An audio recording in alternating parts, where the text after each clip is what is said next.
అయ్యా అందరూ కూడా చెప్పండి. అలా అమ్మవారికి తలంబరాల మాంగళ్య ధారణ యొక్క విశిష్టత ఏమి? మాంగళ్యానికి ఎన్ని కోరులు వస్తాం? 9 కోరులు వస్తాం. ఆదిత్యాది నమస్కార అనుకూలతలో అనే కాలంతో 9 కోరులు వచ్చి ఉన్నారా? శుభప్రదమైనటువంటి సంకేతాలంటే 9. ఆ 9 కోరులు వచ్చి దానికి బంగారాన్ని చేపిస్తాం శుభ్రంగా చేసి దాని మీద గౌరీదేవిని ఆరాధన చేస్తాం. ఆరాధన చేసి పూజించిన పిల్లమాట మనం ఎప్పుడు పూజ చేసినా సరే ఎక్కడ పూజ చేసినా ఉద్వాసిస్తాం. ఒక దేవతాలయాల్లో తప్ప మిగతా ఎక్కడ చేసినా ఉద్వాసిస్తాం. కానీ ఈ మాంగళ్య పూజకి ఉద్వాసన లేదు. ఆ మాంగళ్య మీద గౌరీదేవిని ఆరాధన చేసి అలాగే మాంగళ్య ధారణ చేస్తారు. అంటే గౌరీదేవి తన మెడయందు ధరిస్తుంది,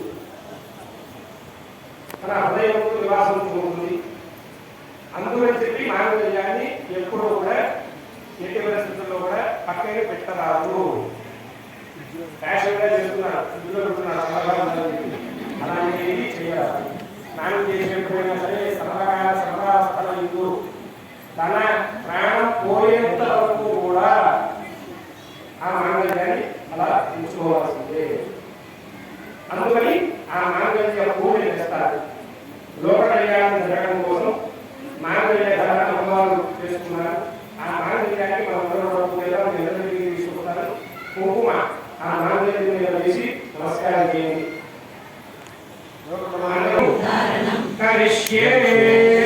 మాంగళ్యాధిష్టాన దేవతాభ్యో నమః.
Oscar